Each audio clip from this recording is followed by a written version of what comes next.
Coming up next on The Voice of Alabama Politics, more trouble with stars.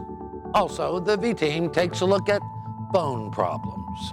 And Speaker Mike Hubbard, he's a whiny baby. Oh, Godfather, I don't know what to do. I don't know what to do.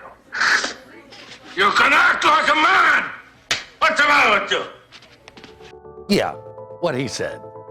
All this and much, much more coming up next on The V.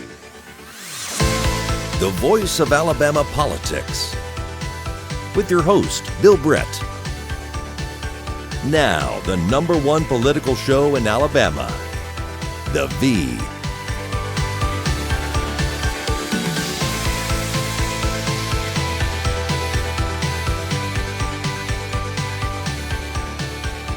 Welcome to The Voice of Alabama Politics, where we tackle the tough issues so you have the hard facts. I'm your host, Bill Britt, and as always, I'm joined by the B team. Welcome on. Good morning. Good morning. Jack is out this week, but he's had a little foot problem, but he's getting better. We wish him all the best and a speedy recovery. This past week, we released a story about the $47 million software package known as STARS. It turns out that, as we had suspected, an opinion under Governor Riley, a legal opinion, said that any program like that would have to be put out for bid. However, Bill Newton somehow, we understand, convinced Robert Bentley to sign this no-bid contract. Claire, if this is all true, it's very, very troubling. Right, because, excuse me, I've had a little sore throat, but yeah, I mean, because Governor Riley and them came in and said no bid contracts, and that's pretty much been continuing through state government, supposedly. But I'm just wondering if Governor Bentley was hoodwinked by some of the bureaucrats in state government. Well, it wouldn't be the first time that somebody like that does that. No, I know, you're right, and that's wrong because, I mean, I think that the governor has some, blind faith in some of these people, and for them to do him that way is not correct. But a contract of that size absolutely needs to be bid out, considering it's not just a maintenance contract, it's coming in and taking over everything. Yeah. And another concern of mine there is we've sat down and looked at this contract, and we've requested that they told us, Richard Cater, out of finance, agreed to let us have a copy of this for a set amount of money. I sent the check. Now they won't let us have the contract. They're balking, saying something about technical secrets in there. Anybody who's in any tech at all knows there are never any technical secrets in a contract. Excuse me, what about Freedom of Information Act? Yeah. We filed under the Freedom of Information Act. The next step is to sue. Let me tell you something. They're hiding something. Yeah. If they tell you that they're going to give it to you and you pay the money and then they renege on it, there's something they're hiding. Exactly. Has Beth, to be. they've been slow walking this thing, but you looked at an attorney general's opinion that said they can't do this anyway, right? Right, they can't. And at the end of the day, you've got to follow the rules that are on the paper, whether it's, the government or any other organization. If there are rules written in black and white, you have to follow them, and it's your responsibility as a leader to know what those rules are. Well, I think, I really do, like Claire said, I think some of these, Bill Newton has been around for 40 years in government service of some type. And I think they just said, well, he's a new guy. He doesn't know. Let's just get him sign it. That's what it looks like, because that letter is signed. It's to the committee that authorized the purchase of this software. They knew it, but Governor Robert Bentley didn't know. And it's not just a couple of sentences. This is a 2-page letter outlining all the reasons it has to go out for RFP. Right. And they've still ignored it when they brought it to Bentley. Susan, another story that we released this week has to do with finance. Pallets and pallets of expensive Cisco phones that we hear could be upwards of $1 million are sitting in a warehouse, a state warehouse, gathering dust because the finance department decided that the Attorney General's office, Medicaid, and personnel didn't know what they were doing. They ordered these millions of dollars of phones, and now they're saying, no, you can't use them. What's that all about, Susan? Well, it turns out that there's this company in Huntsville called Digium. Well, we don't know that it's with Digium. We don't know this with Digium, but we're hearing that they kind of wanted to change contracts in the middle of the wood. And they're always. But no, we've got pallets and pallets, probably millions of dollars worth of telephones sitting on pallets in warehouses, not being used. And the decision was made the day before they were to be installed to not use those. Well, Don Williamson, when he was running the Department of Health, Department of Public Health. he switched over to this voice over IP Cisco system, saying that it saved the state $500,000 annually, Claire. I mean, that's a lot of money, and that's what these guys wanted to do. Yeah, and on top of that, Cisco is a very well-known national reputable company that you can get more bang for your buck when you buy in a larger entities.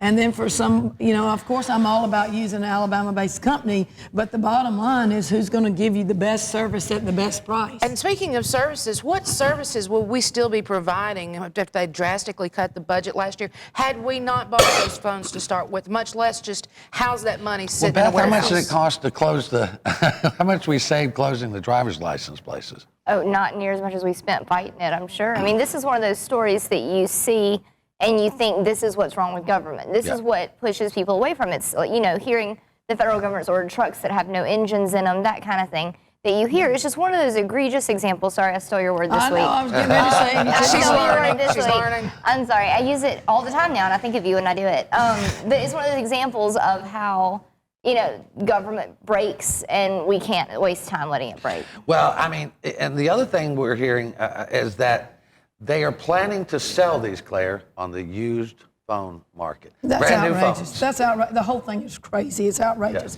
Somebody's head ought to roll over something like this, I'm telling you. It's my understanding that the second in command over there has a phone company, so he Well, would Rex know McDowell this, does right? own a Yeah. communications phone company in Texas, and I hear he's the one that said, sell the phones, baby, sell the phones.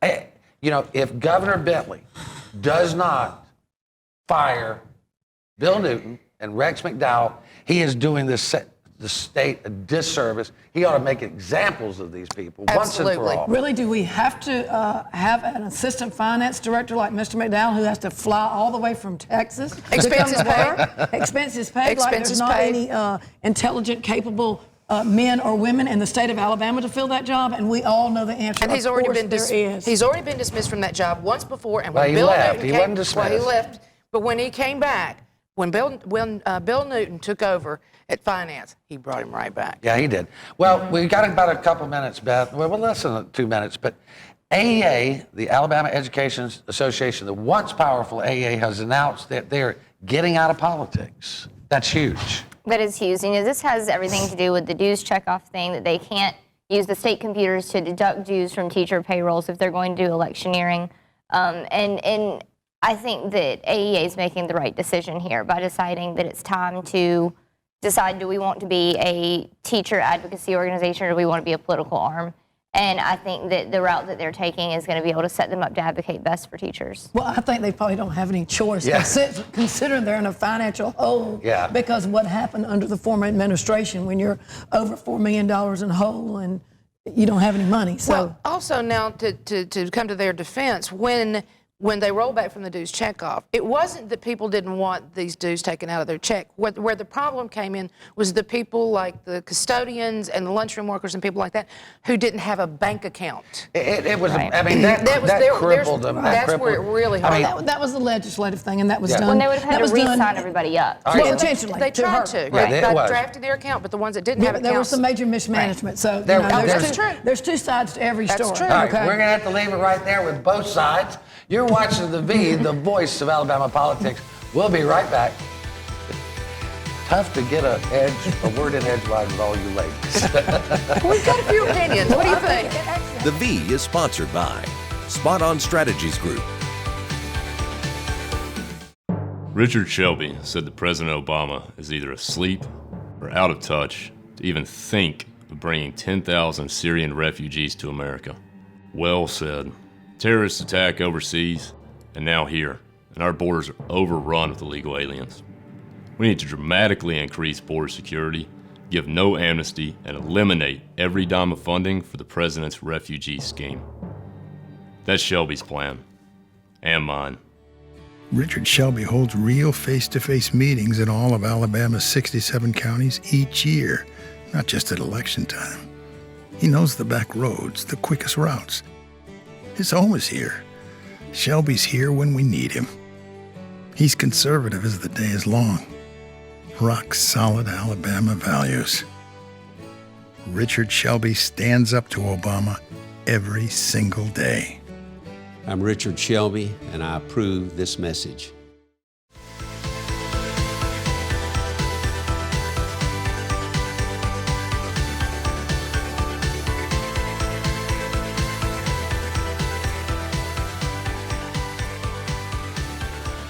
Welcome back to The V, the voice of Alabama politics. It has been a very trying time for some in education. Senator Dale Marsh, who has made education reform a priority, he brought in the charter schools. He also set up the Accountability Act. He has one idea about how to champion school. One idea that he's bringing this year, Beth, and I'd like for you to talk to this, is tenure reform. Now, there has been a backlash to this tenure reform bill in the terms of change.org, a national petition has been signed. Maybe well over 6,000 people have signed it in the last 2 weeks. You want to tell us about it? Right. Well, this legislation that Senator Marsh is bringing, I mean, it's all it is making teachers teach to the test. And we've got to have educators in there who are going to do the job, because they get handed the responsibility of making sure that kids are fed, making sure that they are adjusting at home, making sure that everything is going well in their lives, and that they're learning what they're supposed to learn. Aside from parents, teachers spend the most time with kids of anyone.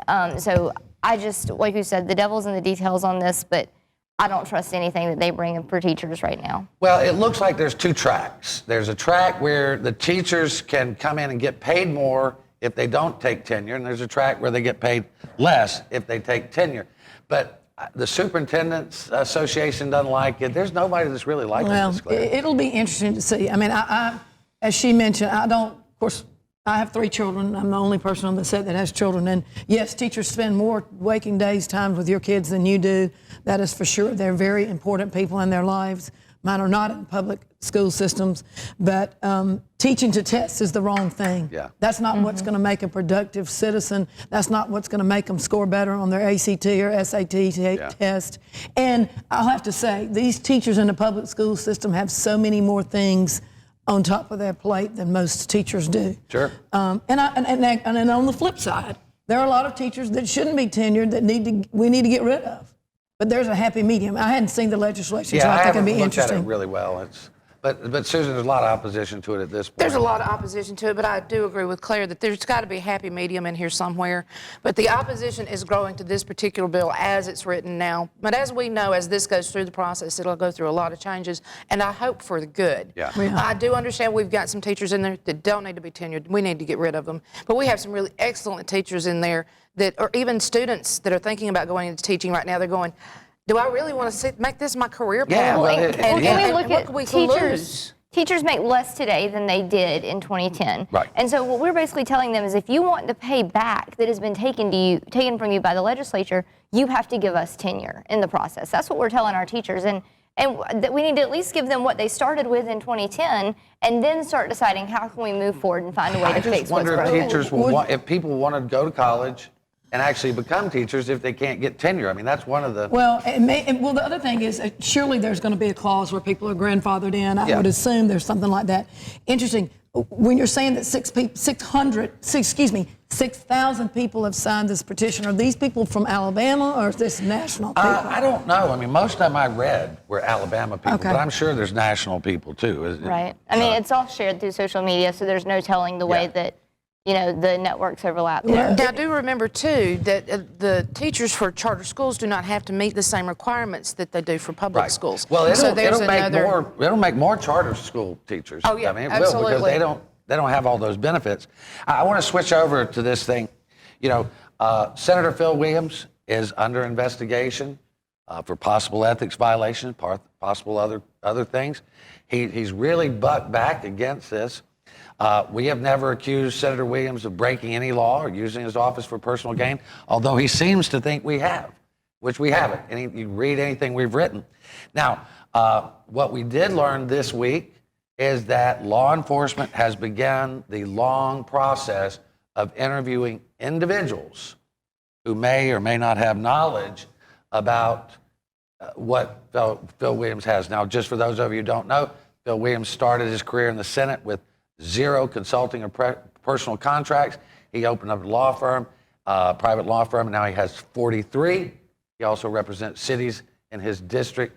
I mean, Susan, it just I mean, I wouldn't want to be called in for a voluntary. Oh, I certainly wouldn't. And while, he's claiming these as consulting clients, it looks like some of them may be legal clients as well. He may be facing more than one demon here.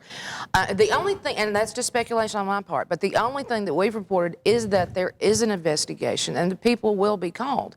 And I'm telling you, on something like this with the Mike Hubbard trial going on, I would not want to be one of those people sitting there under questioning. Claire, this is sort of like the full employment thing for lawyers. Every lawyer's got a client right now. There's not enough criminal lawyers in the state of Alabama. So if you were thinking about being a teacher, I would encourage you to go to law school. Be a criminal lawyer. No. We don't need any more lawyers. I'll handle it. Just send it to me in about 3 years. I'll handle it. Beth, does it make sense for a guy to get out and start crowing, I haven't done anything wrong, I haven't done anything wrong? I mean, if he hasn't done anything wrong, the facts will speak for themselves. Yeah.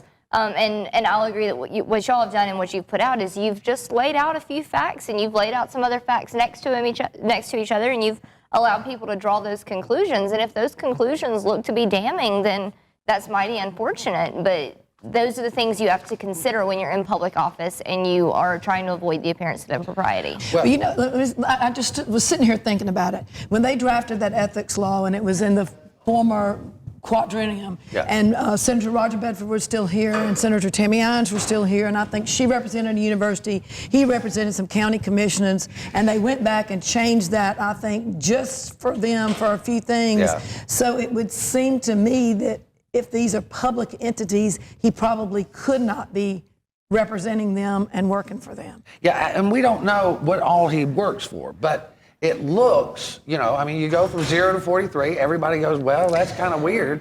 Well, and also, if sitting on the Senate Banking and Insurance Committee and voting on things that impact them, he surely should not be representing banks and insurance companies, I would think. Right, and I think this session he's going to be on economic development. Economic development, this section. That's where they put all the people they like, right? Right, well, but it's a good understand, place to be. if any one of these contracts, any one of these relationships falls under those ethics laws, it is just as guilty to give as it is to request. So, this could get really sticky really quick. Well, and maybe nothing's happened at all. All we know is that he's under investigation and that interviews started this week with those who voluntarily agreed to talk. A crazy thing, and we only got about a minute and a half. Hubbard on Martin Luther King Day called in the House caucus. They had a caucus meeting, and the Republicans, he met with them, and he read a prepared statement, Claire, saying that I'm innocent, Judge Walker's going to postpone my trial, it's going to get thrown out, and hey, stick with me as Speaker. I mean, why would he have to read a prepared statement in front of his colleagues that are Republican House members? That's very strange to me. Yeah. I mean, and as I recall from some of the reporting in the judge ruled, there's a gag order anyway about talking to the media. Yeah, well, evidently he's not gagged. Well, I do believe he said in the very beginning, for those of you who may be recording this to release it to the media, it was almost as though he was prompting them to do so. Yeah, I haven't seen anybody release it yet. If you've got a tape, give it to me. We'll put it out there. We'd like to see it. But I just thought it was wild. He's assuming that it's going to be dismissed. He's making Judge Walker look like Judge Walker's on the inside with him to me. He's putting words in Judge Walker's mouth, which if I were him, I would not be very happy about. Well, evidently you need to go down to one of those stores and get a ball gag for Mike, because he won't do it under the judge's orders. You're watching The V, the voice of Alabama politics. We'll be right back. How much those things cost, Beth? I have no idea. No idea? No idea.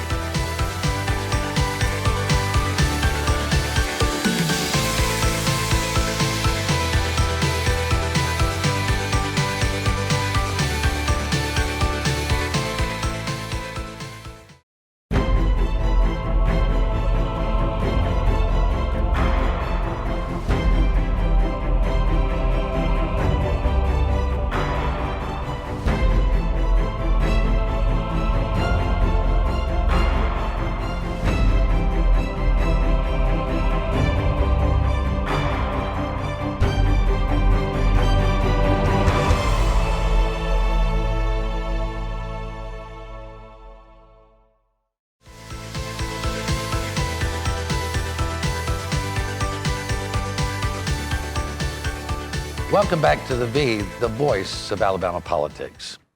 We were talking about Speaker Hubbard. This week, they motioned the court for another continuance in the trial. Susan, this will be the 4th continuance if Judge Walker grants it. It looks like it's going to happen, but I mean, goodness gracious. The way it was written was very, very naive of how those should have been written to start with. And the first premise that Lance Bell is using is that, well, gee, Judge, I just don't have enough time. I'm sorry, Lance Bell has been on this case since before he was indicted. Okay, which in October will be 2 years. No, Lance has been on it since White House. That's right. That's right. Almost 1,000 days. Exactly. So, and they haven't even bothered to put the discovery into the software yet. And this is from April. I mean, we're really crying wolf here on this. We need more time. It tells you that they had no intent of preparing for trial when they didn't take the discovery and put it in the software because they didn't want to pay for it or they didn't have the money. And every time you turn the corner, there's a money problem. Well, you know what? I'm sorry. Justice needs to prevail at some junction. Yeah, and that's one of the very reasons that this shouldn't be continued, because they've been using this, it appears, as a ploy to continue to get continuances, excuse my pun. The prosecution, Beth, has told the defense that they could come in their office and see everything. They've got it all loaded and up and working, and that they will give them everything they're going to use in court. I mean, how much more generous can you be? It sounds like the prosecution's doing everything they can to make this expedient. I'm sure the prosecution's ready to have this over with. I mean, this has been going on for 2 years for the state, too. And they're just as ready as the defense is, I'm sure, to get this behind them, however it gets settled out. As is the rest of the state. Right, It's justice denied and justice delayed. I mean, that's all this is by the defense. And it's wrong. And it's costing the state more money that we don't have. Right. Exactly. I mean, how much should the special master to look into the discovery issue, how much did that cost the state? $1 million. We hear. That's what we hear. How many teaching units could we have put in classrooms? How many driver's license offices could we have? How many state parks could still be open? All of them. All of them. But see, this is just the insult and the injury of Mike Hubbard resisting going to trial. He kept saying, I want my day in court, I want my day in court. He doesn't want his day in court. He does not. Take it then. Here. Yeah, he doesn't want Have it. You know, this special master thing was very, very interesting because she said there is no reason for even an appeal of this. And what did they do? They appealed it, of course. I mean, they filed a motion saying she's wrong, all this. You know, we heard this, and I almost found it unbelievable. You know, we've heard that the reason why Mark White and his firm left is because Hubbard owed them over $1 million. Mm-hmm.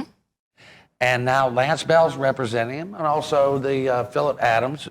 Philip Adams' firm is a very good firm out of Opelika. Old family used to work with Judge Walker's father. Now we're hearing Lance Bell is going to be, Claire's going to love this. I already know that's strong laughing. Is going to work for future favors from the speaker and the publicity. How does that work out, Claire? Looking for a kickback, it sounds like to me, or some contracts or something. I mean, you know, it's egregious. I mean, really?